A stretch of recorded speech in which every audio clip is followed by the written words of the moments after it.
around the globe.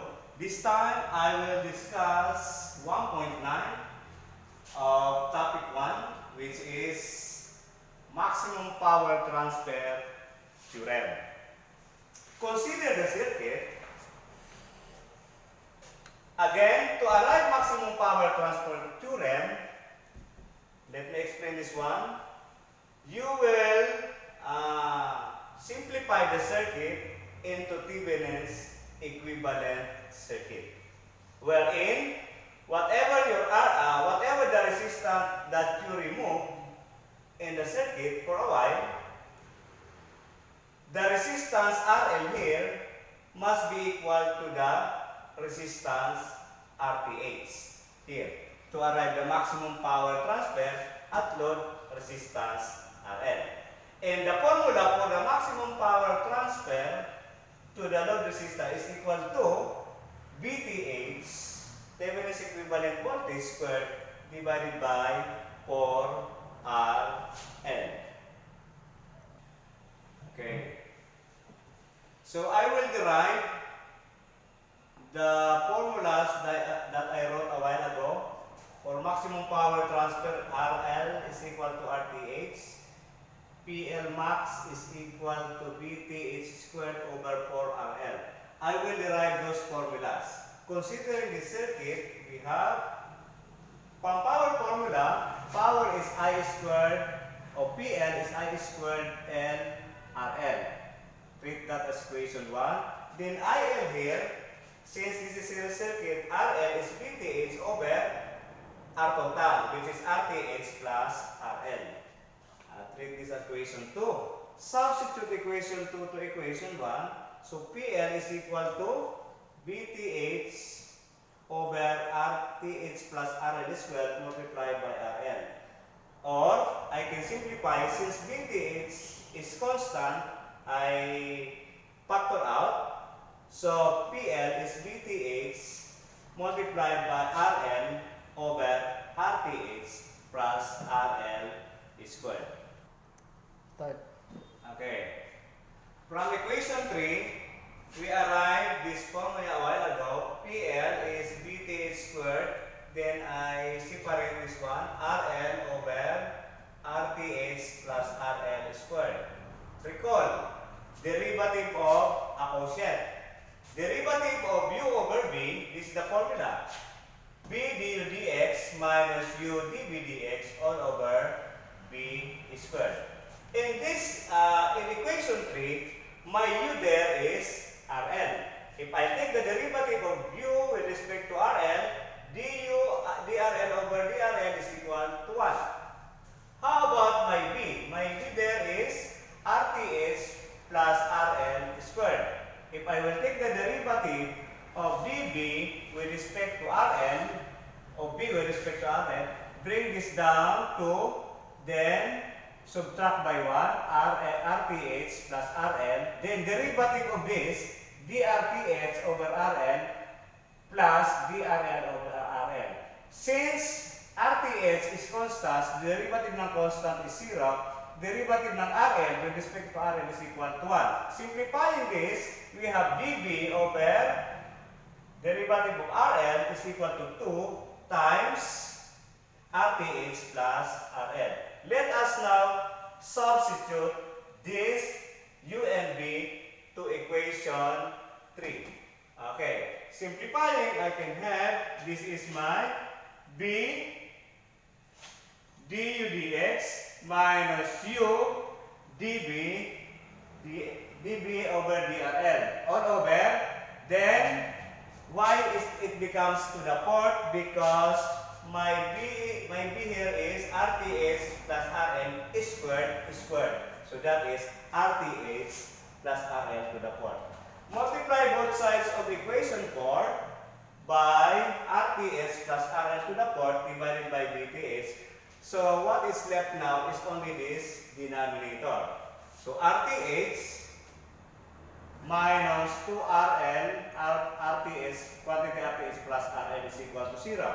So expanding this by binomial expansion, this can be expanded as RTH squared plus 2RL RTH plus RL squared. Then I will copy this one. 2RL times RTH minus 2RL times 2RL times RL. This will become 2RL squared. Okay. As you can see, I can cancel out this one. RTH squared. 2RL squared plus RL squared, this will become negative RL squared. Take the square root of both sides. So therefore, RTH is equal to RL. From equation 1, we have PL is BTH quantity over RL, RTH plus RL squared. This is the IL multiplied by RL. Since in equation 4, after derivative of PL with respect to RL, I arrive this relationship RTH is equal to RL. Now, I will substitute this RTH equal to RL to equation 1. So, if RTH is equal to RL, I can replace this as RL.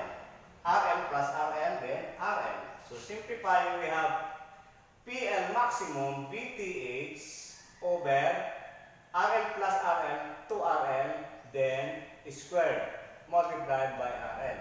Now, BTH squared, Thevenin's equivalent voltage squared, divided by 4RL. But however, RL here will be cancelled. So, what is left now is PL max is equal to BTH squared over 4RL. This is expressed in watts. Okay, I will cite one example. Application of maximum power transfer theorem, the one that we derived a while ago. So calculate the maximum power to be transferred at load resistance RL. So we need to find the maximum power to be transferred here in RL. For the meantime, I will remove this RL, then I will bring it back after I get BTH and RTH. That is the maximum power transfer theorem equivalent circuit. So I will remove this one for a while. This is AB. Okay. So I will make a current flowing here. Let's say this is the current that will flow here is I. Okay. So let's call this a slope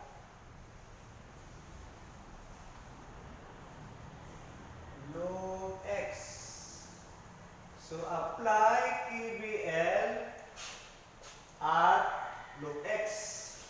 So 20 minus 15, then I 10 plus 15. So I arrive the value of current I here as 0.2. Now, my VTH is can be found here. So I will split this circuit into two. 20 volts, 15 volts. So AB here. So this is VTH.